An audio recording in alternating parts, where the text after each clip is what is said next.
Kemudian saya lanjutkan ke penjelasan berikutnya, yaitu dari 6 rukun iman tadi. Saya akan dimulai dari yang pertama, yaitu beriman kepada Allah.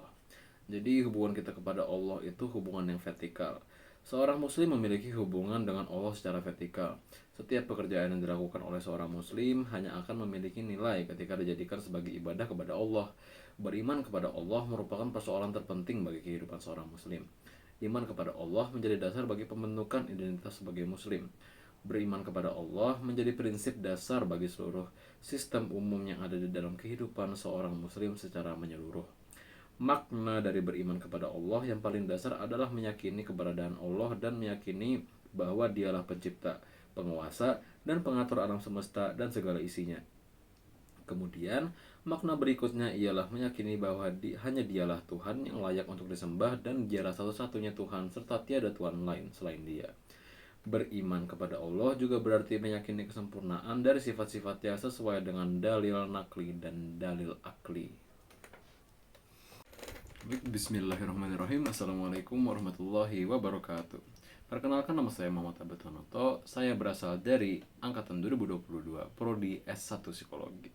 Jadi pada video kali ini saya bertujuan membuat video ini untuk menyelesaikan tugas UAS dari Bapak Herman, yaitu membuat video mengenai Islam selama 20 menit. Jadi pembahasan yang akan saya bahas pada hari ini yaitu apa itu Islam, rukun Islam, dan rukun iman. Jadi simak penjelasan saya apa itu Islam. Jadi secara umum Islam adalah sebuah agama. Ya, pasti kita semua tahu bahwa Islam itu adalah agama ya. Jadi Islam adalah sebuah agama yang monoteisme Abrahamik yang berpusat terutama di sekitar Al-Quran. Sebuah teks agama yang dianggap oleh umat Islam sebagai kitab suci dan firman langsung dari Allah, seperti yang diwahyukan kepada Muhammad, Nabi Islam yang utama dan terakhir. Pada 2020, Islam diperkirakan dianut oleh 1,9 miliar orang di seluruh dunia, sehingga menjadi agama terbesar kedua setelah kekristenan. Muslim percaya bahwa Islam adalah versi lengkap dan universal dari iman primordial yang diturunkan berkali-kali melalui nabi-nabi sebelumnya, seperti Adam, Ibrahim, Musa, dan Isa, antara lain. Wahyu sebelumnya ini dikaitkan dengan Yudaisme dan Kristen, yang dianggap dalam Islam sebagai agama pendahulu spiritual. Mereka juga menganggap Quran ketika disimpan dalam bahasa Arab klasik sebagai wahyu Tuhan yang tidak berubah dan terakhir bagi umat manusia. Seperti agama Ibrahim lainnya, Islam juga mengajarkan tentang penghakiman terakhir, di mana orang benar akan dihargai di surga dan orang yang tidak benar akan dihukum di neraka. Konsep dan praktik keagamaan termasuk rukun Islam dianggap sebagai ibadah wajib dan mengikuti hukum Islam yang menyentuh hampir setiap aspek kehidupan, dari perbankan dan keuangan dan kesejahteraan hingga peran perempuan dan lingkungan. Kota Mekah, Madinah, dan Yerusalem adalah rumah bagi 3 situs paling suci dalam Islam. Dalam urutan menurun, Masjidil Haram, Masjid Nabawi, dan Masjidil Aqsa. Secara terminologi, Islam dalam bahasa Arab adalah bentuk kata benda infinitif kuadriliteral. Bentuk kata kerja sempurna aktif triliteralnya adalah salima atau selamat. Arti semantik dari bentuk kuadriliteralnya ini adalah tunduk dan patuh, berserah diri, menyerahkan, memasrahkan, mengikuti, menunaikan, menyampaikan, atau masuk dalam kedamaian, keselamatan, atau kemurnian. Semua istilah yang seakar dengan kata Islam berhubungan erat dengan makna keselamatan, kedamaian, dan kemurnian. Secara istilah, Islam bermakna penyerahan diri, ketundukan, dan kepatuhan terhadap perintah Allah serta pasrah dan menerima dengan puas terhadap ketentuan dan hukum-hukumnya. Pengertian berserah diri dalam Islam kepada Tuhan bukanlah sebutan untuk paham fatalisme, melainkan sebagai kebalikan dari rasa berat hati dalam mengikuti ajaran agama dan lebih suka memilih jalan mudah dalam hidup.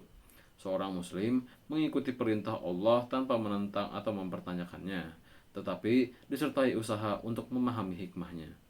Istilah Islam juga dapat diartikan sebagai agama yang diberikan oleh Allah kepada Nabi Muhammad sebagai jalan keselamatan di dunia dan akhirat yang ajaran dilandasi oleh tauhid dan diterapkan dalam seluruh aspek kehidupan manusia. Jadi kita sudah mengetahui tentang mengenai apa itu Islam. Kemudian saya akan lanjutkan ke penjelasan mengenai rukun Islam dan rukun iman.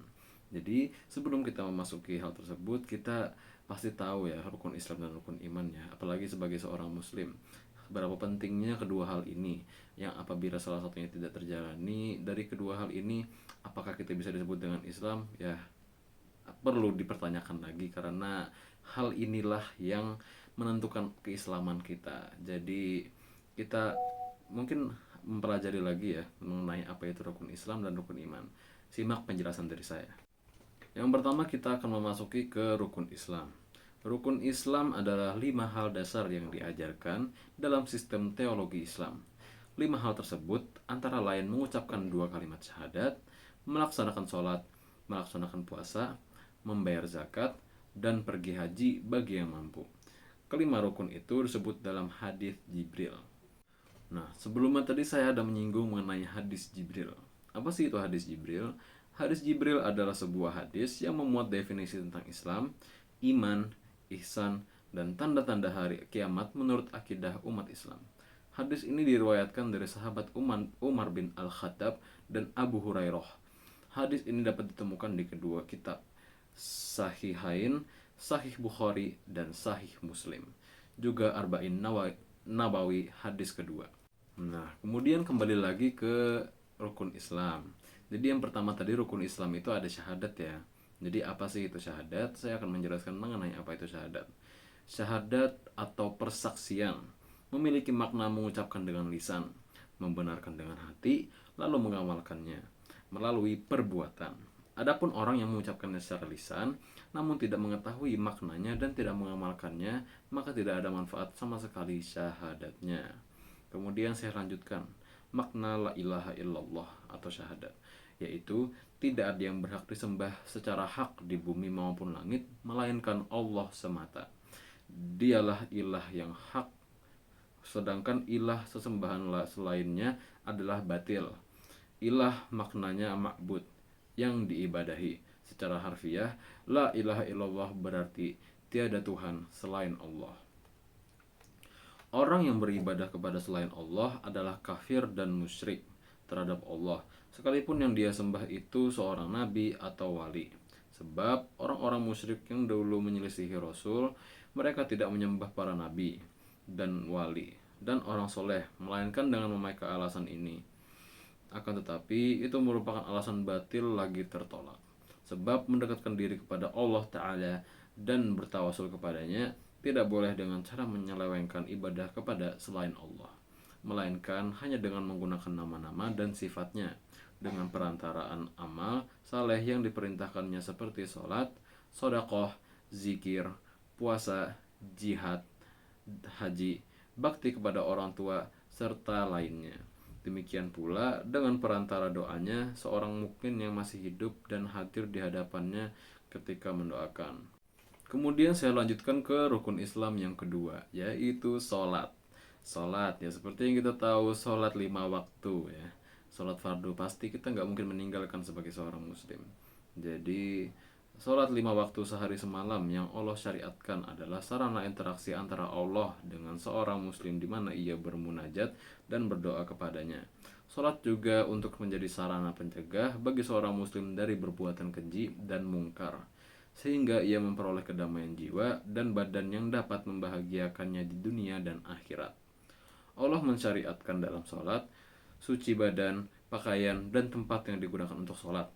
Maka seorang muslim membersihkan diri dengan air suci dari semua barang najis seperti air kecil dan besar, dalam rangka menyucikan badannya dari najis lahir dan hatinya dari najis batin.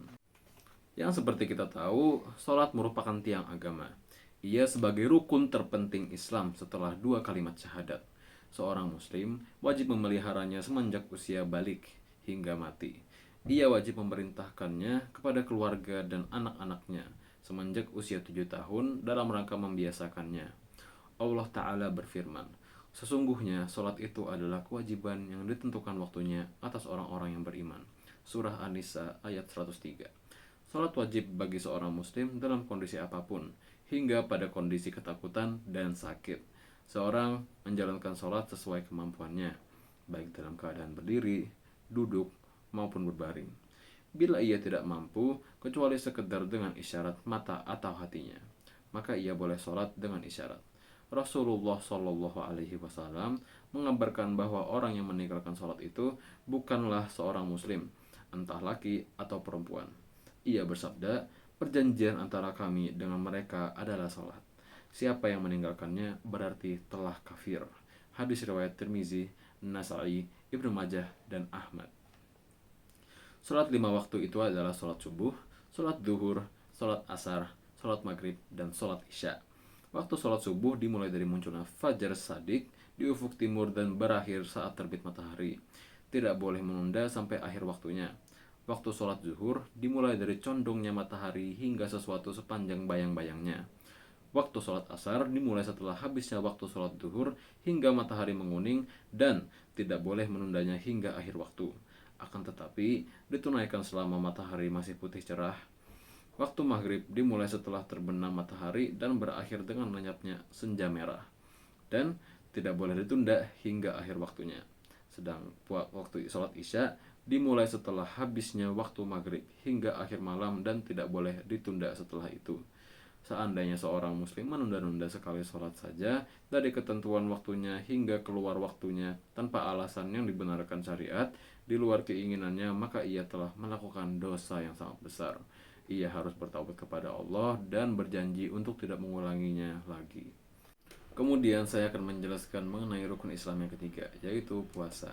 Tetapi sebelum saya menjelaskan puasa dalam Islam, saya akan menjelaskan puasa secara umum, yaitu puasa atau saum adalah tindakan sukarela dengan berpantang dari makanan, minuman, atau keduanya, perbuatan buruk dan dari segala hal yang membatalkan puasa untuk periode waktu tertentu. Puasa mutlak biasanya didefinisikan sebagai berpantang dari semua makanan dan minuman untuk periode tertentu, biasanya selama 1 hari atau 24 jam, atau beberapa hari. Puasa lain membatasi makanan tertentu atau zat. Praktik puasa dapat menghalangi aktivitas seksual dan lainnya serta makanan. Puasa sering dilakukan dalam rangka menunaikan ibadah. Juga dilakukan di luar kewajiban ibadah untuk meningkatkan kualitas hidup spiritual seseorang yang melakukannya. Hal semacam ini sering ditemukan dalam diri pertapa atau rahib. Inti dari maksud dan tujuan puasa itu adalah pengekangan diri dari sebuah keinginan untuk mencapai sebuah tujuan. Oleh karenanya, puasa dapat didefinisikan sebagai usaha pengekangan diri dari sebuah keinginan yang dilarang untuk mencapai sebuah tujuan. Kemudian saya akan lanjutkan mengenai puasa dalam Islam. Dalam Islam, puasa disebut juga syaum, seperti yang sebutan umum tadi, yang bersifat wajib dilakukan pada bulan Ramadan selama 1 bulan penuh dan ditutup dengan Hari Raya Idul Fitri. Puasa dilakukan dengan menahan diri dari makanan dan minuman dan dari segala perbuatan yang bisa membatalkan puasa mulai dari terbit fajar hingga terbenam matahari. Dengan niat sesuai perintah dalam kitab suci umat Islam Al-Quran, puasa juga menanam sikap yang baik dan kesemuanya itu diharapkan berlanjut ke bulan-bulan berikutnya dan tidak hanya pada bulan puasa. Jika didasarkan pada ritual puasa itu sendiri, maka jika kita hendak mengakhirinya atau berbuka, maka terasa bertolak belakang jika kita tidak berbuka sekadarnya saja. Kemudian mungkin saya akan tambahkan puasa dan kesehatan. Menurut penelitian, puasa menyehatkan tubuh. Diet puasa biasanya minimum 16 jam periode puasa dan 8 jam periode makan. Ya, ini emang ada periode yang kayak gini lah untuk diet gitu. Nah, mulai populer untuk menurunkan berat badan. Selama periode puasa, kadar gula menurun sehingga aktivitas di periode puasa akan menggunakan lemak sebagai sumber energi. Makanan berkaitan erat dengan proses metabolisme. Oleh sebab itu, dalam pemeriksaan medis tertentu yang berhubungan dengan proses metabolisme, misalnya pemeriksaan kadar glukosa darah, pasien seringkali disyaratkan untuk berpuasa terlebih dahulu. Puasa menggantikan sel-sel yang rusak di dalam tubuh dan menggantinya dengan sel-sel yang baru. Selain itu, puasa mampu meningkatkan kembali hormon pertumbuhan hingga 2000% pada laki-laki dan 1300% pada perempuan. Hormon pertumbuhan ini akan memfasilitasi pembakaran cadangan lemak dalam tubuh selama berpuasa. Peningkatan kembali hormon pertumbuhan dalam tubuh juga bermanfaat dalam melawan penuaan diri. Yang kemudian saya akan lanjutkan ke penjelasan mengenai apa itu zakat. Jadi, zakat Dalam segi istilah adalah kegiatan mengeluarkan harta tertentu dari seseorang yang beragama Islam dan diberikan kepada golongan yang berhak menerimanya. Zakat dari segi bahasa berarti bersih, suci, subur, berkat, dan berkembang. Kita sebagai muslim diwajibkan untuk berzakat ketika hartanya sudah mencapai batas agar dapat dikenakan zakat. Dalam Islam, kondisi ini disebut nisab. Nah, sebelum kita memasukkan ke penjelasan lebih lanjut mengenai zakat, saya akan menjelaskan mengenai apa itu nisab terlebih dahulu. Jadi, nisab di dalam syariah adalah jumlah batasan kepemilikan seseorang muslim selama 1 tahun untuk wajib mengeluarkan zakat. Jadi, nisab dibagi ke beberapa bagian. Yang pertama yaitu harta peternakan, yaitu seperti contohnya sapi, kerbau, dan kuda. Nisab kerbau dan kuda disetarakan dengan nisab sapi yaitu 30 ekor. Artinya, jika seseorang telah memiliki sapi, kerbau, atau kuda, maka ia telah terkena wajib zakat. Kemudian kambing atau domba. Nisab kambing atau domba adalah 40 ekor. Artinya, bila seseorang telah memiliki 40 ekor kambing atau domba, maka ia telah terkena wajib zakat. Kemudian ternak unggas dan perikanan. Nisab ternak unggas, ayam, bebek, burung, dan lain-lain, dan perikanan tidak diterapkan berdasarkan jumlah atau ekor, sebagaimana halnya sapi dan kambing, tapi dihitung berdasarkan skala usaha. Nisab ternak unggas dan perikanan adalah setara dengan 20 dinar, atau sama dengan 85 gram emas. Artinya, bila seorang beternak unggas atau perikanan dan pada akhir tahun tutup buku, ia memiliki kekayaan yang berupa modal kerja dan keuntungan lebih besar atau setara dengan 85 gram emas murni, maka ia terkena kewajiban zakat sebesar 2,5%. Dan yang terakhir yaitu unta. Nisab unta adalah 5 ekor. Artinya, bila seseorang telah memiliki 5 ekor unta, maka ia telah terkena kewajiban zakat. Selanjutnya, zakat itu bertambah jika jumlah unta yang dimilikinya juga bertambah. Kemudian saya akan lanjutkan ke kategori berikutnya yaitu emas dan perak. Nisab emas adalah 20 dinar atau setara dengan 85 gram emas murni dinar. Dan perak adalah 200 dirham atau setara dengan 672 gram perak. Artinya, bila seseorang telah memiliki emas sebesar 20 dinar atau perak dirham 200 dirham dan sudah setahun, maka ia telah terkena wajib zakat, yakni sebesar 2,5%. Demikian juga segala macam jenis harta yang merupakan harta simpanan dan dapat dikategorikannya dalam emas dan perak, seperti uang tunai, tabungan, cek, saham, surat berharga, ataupun jenis harta simpanan yang lainnya. Maka nisab dan zakatnya sama dengan ketentuan emas dan perak. Artinya, jika seseorang memiliki bermacam-macam bentuk harta dan jumlah akumulasinya lebih besar atau sama dengan nisab, maka ia telah terkena wajib zakat 2,5%. Kemudian di kategori yang ketiga ada perniagaan. Harta perniagaan, baik yang bergerak di bidang perdagangan, industri, agroindustri, ataupun jasa, dikelola secara individu maupun badan usaha, seperti PT, CV, yayasan, koperasi, dan lain-lain. Nisabnya adalah 20 dinar. Artinya, jika suatu badan usaha pada akhir tahun tutup buku memiliki kekayaan, modal kerja, dan keuntungan lebih besar atau setara dengan 85 gram emas, maka ia wajib mengeluarkan zakat sebesar 2,5%. Pada badan usaha yang berbentuk syariah, maka jika semua anggota syirkah beragama Islam, maka zakat dikeluarkan lebih dahulu sebelum dibagikan kepada pihak-pihak yang bersyirkah. Tetapi jika anggota syirkah terdapat orang yang non-muslim, maka zakat hanya dikeluarkan dari anggota syirkah muslim saja apabila jumlahnya lebih dari nisab. Kemudian kategori yang terakhir yaitu hasil pertanian. Nisab hasil pertanian adalah 5 was atau setara dengan 750 kg. Apabila hasil pertanian termasuk makanan pokok seperti beras, jagung, gandum, kurma, dan lain-lain, maka nisabnya adalah 750 kg dari hasil pertanian tersebut. Tetapi jika hasil pertanian itu selain makanan pokok seperti buah-buahan, sayur-sayuran, dan bunga, dan lain-lain, maka nisabnya disetarakan dengan harga nisab dari makanan pokok yang paling umum di daerah tersebut. Yang seperti contoh di negara kita yaitu beras. Kadar zakat untuk hasil pertanian apabila diairi dengan air hujan atau sungai, mata air, maka 10% apabila diairi dengan cara disiram atau irigasi ada biaya tambahan, maka zakatnya 5%. Dari ketentuan ini dapat dipahami bahwa tanaman yang disirami zakatnya 5%. Artinya, 5% yang lainnya didistribusikan untuk biaya pengairan. Imam Az-Zarqoni berpendapat bahwa apabila pengolahan lahan pertanian diairi dengan air hujan dan disirami dengan perbandingan 50-50, maka kadar zakatnya 7,5%. Pada sistem pertanian saat ini, sekadar air akan tetapi ada biaya lain seperti pupuk, insektisida, dan lain-lain. Maka untuk mempermudah perhitungan zakatnya, biaya pupuk, insektisida, dan sebagainya diambil dari hasil panen. Kemudian sisanya apabila lebih dari hisab dikeluarkan zakatnya 10% atau 5%, tergantung sistem pengairannya.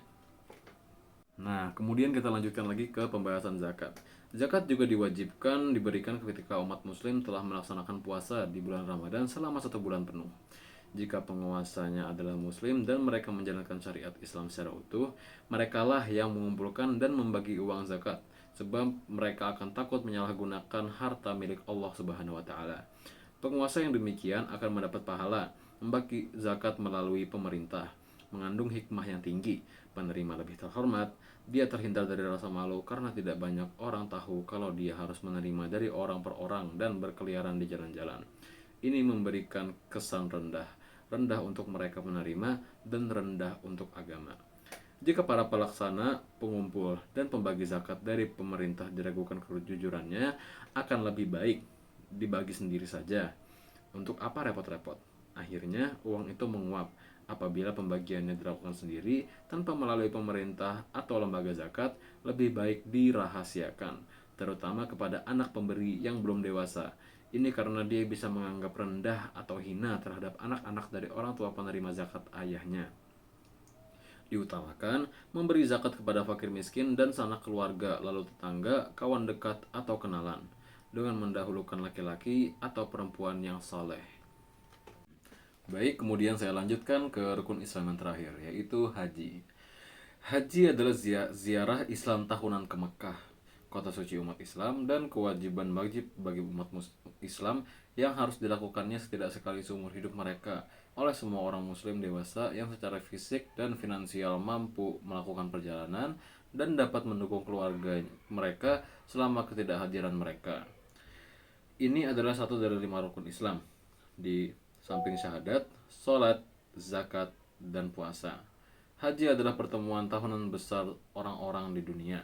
Keadaan yang secara fisik dan finansial mampu melakukan ibadah haji disebut istita'ah, dan seorang muslim yang memenuhi syarat ini disebut mustati.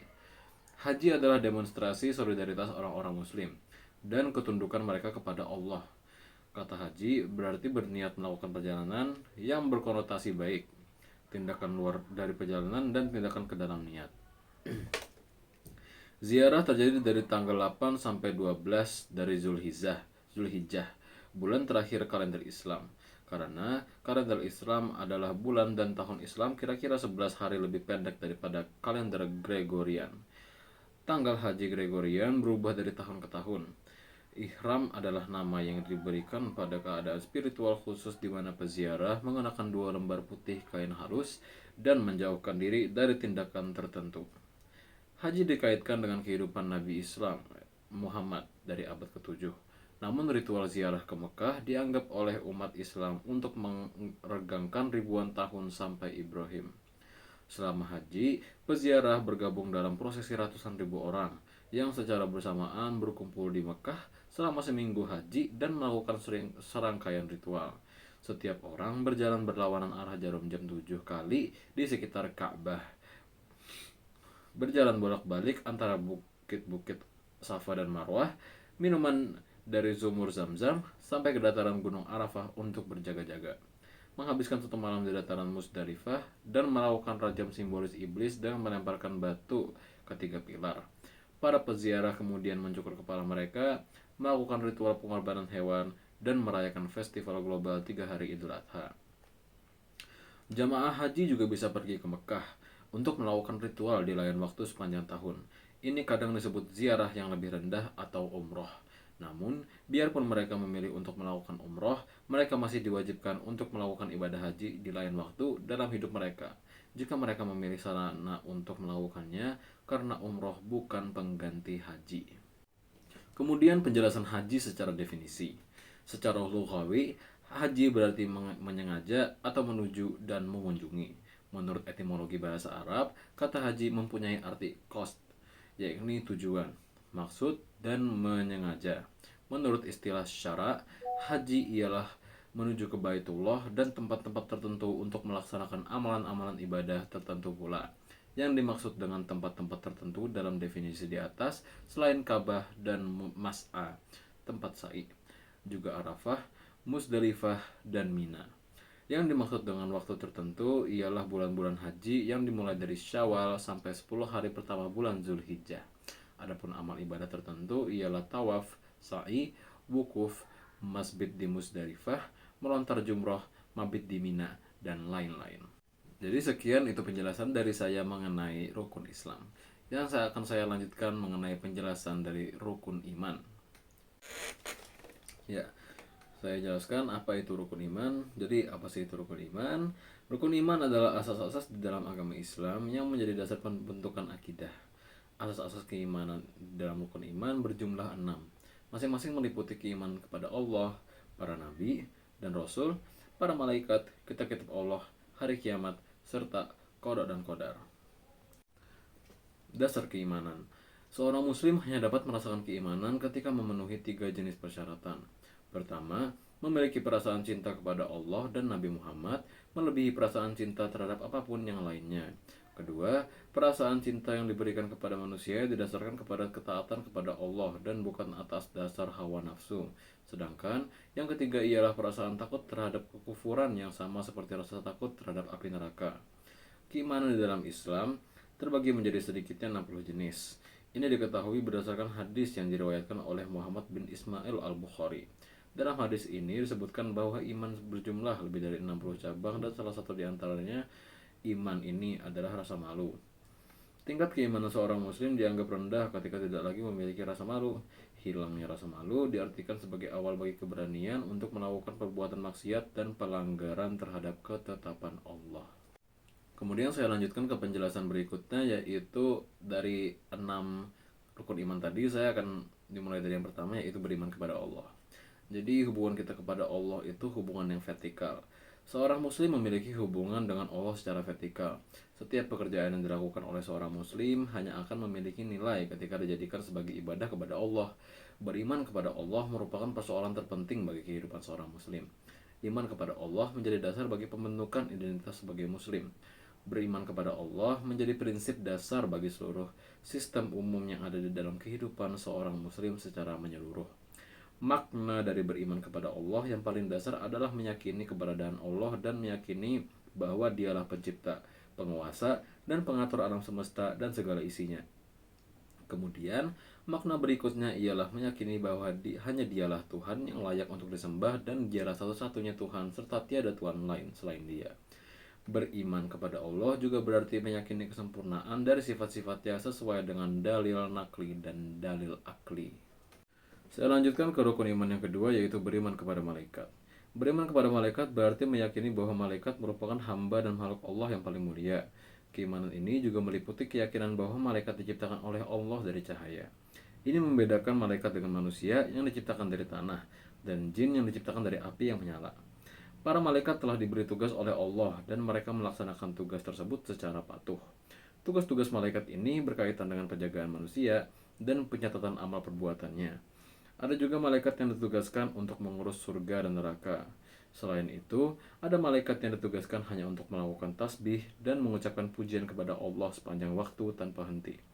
Kita sebagai muslim juga beriman kepada malaikat dengan meyakini adanya kedudukan tertentu di antara para malaikat yang membedakan kedekatannya dengan Allah. Beberapa nama malaikat yang memiliki kedekatan dengan Allah ialah malaikat Jibril, malaikat Mikail, dan malaikat Israfil. Kemudian saya lanjutkan ke rukun iman yang ketiga, yaitu beriman kepada para nabi dan rasul. Beriman kepada nabi dan rasul berarti meyakini bahwa para nabi dan rasul merupakan utusan dari Allah yang bertugas untuk memberikan kabar kepada manusia. Manusia harus meyakini keberadaan Nabi dan Rasul beserta tugasnya, meskipun tidak pernah melihat maupun bertemu dengan mereka secara langsung. Keimanan ini meliputi pula perbedaan kedudukan antara Nabi dan Rasul, sesuai dengan kitab-kitab ilmu tauhid. Kedudukan Nabi ialah menerima wahyu, tetapi tidak wajib menyampaikannya kepada manusia lainnya. Sedangkan Rasul juga menerima wahyu, tetapi menyampaikannya kepada manusia lainnya. Rasul juga berperan menjadi teladan yang baik bagi manusia. Jumlah Rasul yang disebutkan di dalam Al-Quran hanya sebanyak 25 orang. Di dalam Al-Quran terdapat beberapa ayat yang menyebutkan tentang Rasul. Antara lain pada surah An-Nisa ayat 164 dan surah Al-Mu'minun ayat 78. Dalam surah An-Nisa ayat 164 disebutkan bahwa Allah mengutus para rasul yang sebagiannya diceritakan dan sebagian lainnya tidak diceritakan. Ayat ini menyebutkan bahwa para rasul ini melakukan mukjizat atas izin dari Allah. Mereka memperoleh perintah dari Allah yang kemudian mereka kerjakan secara adil dalam pengambilan keputusan. Kemudian saya lanjutkan ke rukun iman yang keempat, yaitu beriman kepada kitabullah. Beriman kepada kitabullah berarti meyakini bahwa seluruh kitab suci yang diturunkan oleh Allah ke bumi kepada Rasulnya merupakan firman-Nya. Firman Allah ini berbentuk kitab maupun lembaran-lembaran wahyu yang disebut suhuf. Keimanan ini meliputi keyakinan bahwa kitabullah diturunkan kepada para rasul untuk menyampaikan ajaran agama yang berasal dari Allah. Kitab-kitab suci ini antara lain ialah Taurat, Zabur, Injil, dan Al-Quran. Kitab Taurat diberikan kepada Nabi Musa, kitab Zabur diberikan kepada Nabi Daud, kitab Injil diberikan kepada Nabi Isa, sedangkan kitab Al-Quran diberikan kepada Nabi Muhammad. Muslim wajib meyakini bahwa di antara kitab-kitab tersebut, Al-Quran merupakan kitab yang teragung dan menjadi pembenar bagi kitab-kitab yang lainnya. Al-Quran menjadi pengganti bagi kitab-kitab tersebut dan menghapuskan semua ajaran dan hukum yang ada di dalamnya. Beriman kepada kitabullah juga meyakini bahwa kitab-kitab tersebut tidak bercampur dengan perkataan yang dibuat-buat oleh manusia. Kemudian rukun iman yang kelima yaitu beriman kepada hari akhir. Beriman kepada hari akhir berarti meyakini bahwa hari kiamat akan terjadi. Jadi hari kiamat itu adalah hari akhir bagi seluruh makhluk ciptaan Allah. Islam memberikan pedoman yang jelas kepada para pengikutnya mengenai akhir zaman ini. Ada berbagai tanda hingga 100 yang terdapat dalam sunnah dan Al-Quran mengenai kedatangan akhir zaman. Tanda-tanda ini dapat dibagi menjadi dua bagian, dari besar sampai kecil. Tanda-tanda yang besar mencakup kedatangan Dajjal, Imam Mahdi, dan kemudian Nabi Isa. Ditiup sangkakala dan tanda-tanda yang kecil akan mendahuluinya. Jadi, seluruh kejadian ini diyakini sesuai dengan keterangan di dalam Al-Quran dan hadis. Kemudian rukun iman yang terakhir atau yang keenam yaitu beriman kepada qada dan qadar. Beriman kepada qada dan qadar diartikan sebagai kegiatan meyakini bahwa semua ketetapan dan ketentuan yang berasal dari Allah adalah benar. Allah memiliki hak penuh terhadap urusan memutuskan dan menetapkan sesuatu hal kepada para makhluknya. Tidak satupun makhluk ciptaannya yang dapat ikut campur dalam urusannya. Baik, terima kasih telah menyimak video yang telah saya buat mengenai apa itu Islam, dan rukun iman. Sekian video dari saya. Wassalamualaikum warahmatullahi wabarakatuh.